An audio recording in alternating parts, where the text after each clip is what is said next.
welcome to today's Odd Animal a Day. We are on to letter E today, and I've been really excited about this letter because it's one of my favorite animals to draw. So in Odd Animal ABCs, E does not stand for elephant, as you might expect, but actually for this little critter down here, an echidna. Echidnas are also known as spiny anteaters, and they're native to Australia. They're one of 2 mammals in the entire world that lay eggs.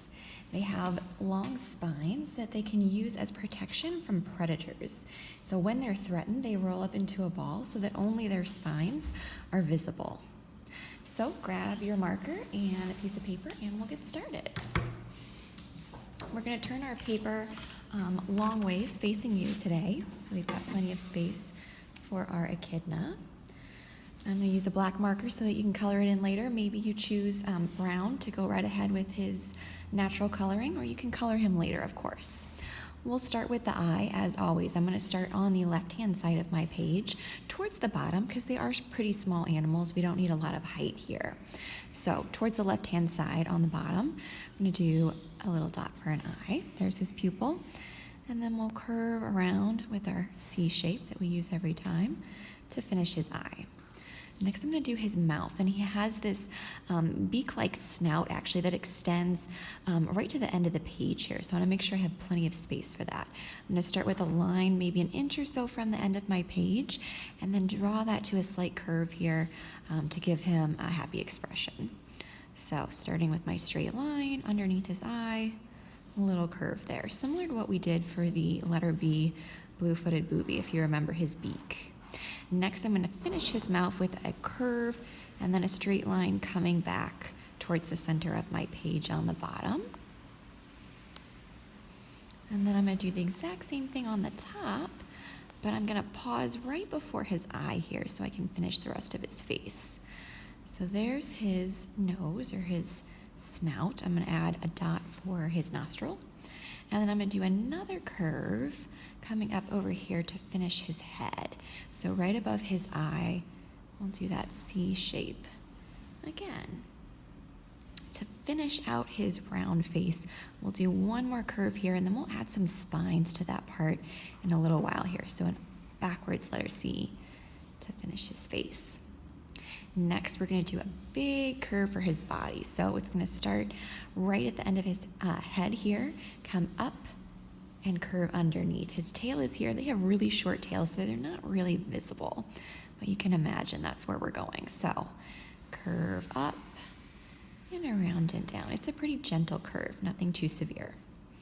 And then from there, we're going to do his front arm. So this check mark shape that we've been doing on quite a lot of the animals, long straight line from here, and then we're going to take it up just about an inch or so in towards his body. So here's the long line, and then at an angle up. For his fingers, they actually have pretty long claws that they can use to dig, and we're going to do one straight line out directly from his arm. Again, we'll connect these in a little while here. 1 and 2 more. Next, we can connect them. So round it over at the top. There's 1, 2. We'll take the third one in. Oops, we'll connect that there. Then I'm just going to draw another straight line up towards his face to finish that front arm. They don't have particularly long limbs. Next, we'll do the back leg, and then we'll get to the fun part, all of the spines.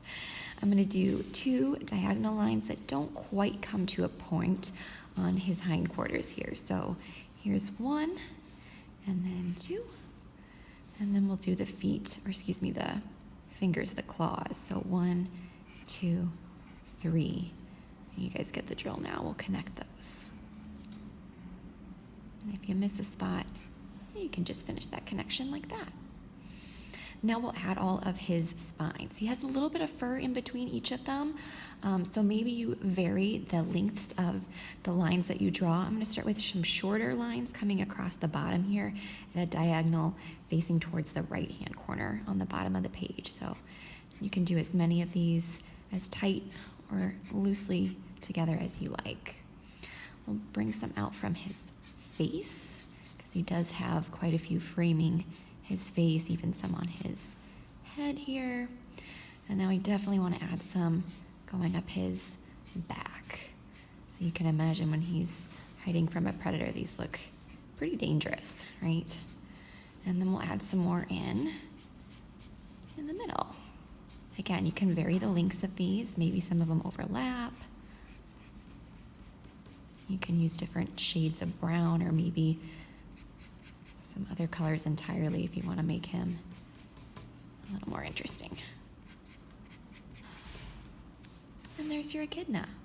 Tomorrow we'll be on to letter F. We'll see you then.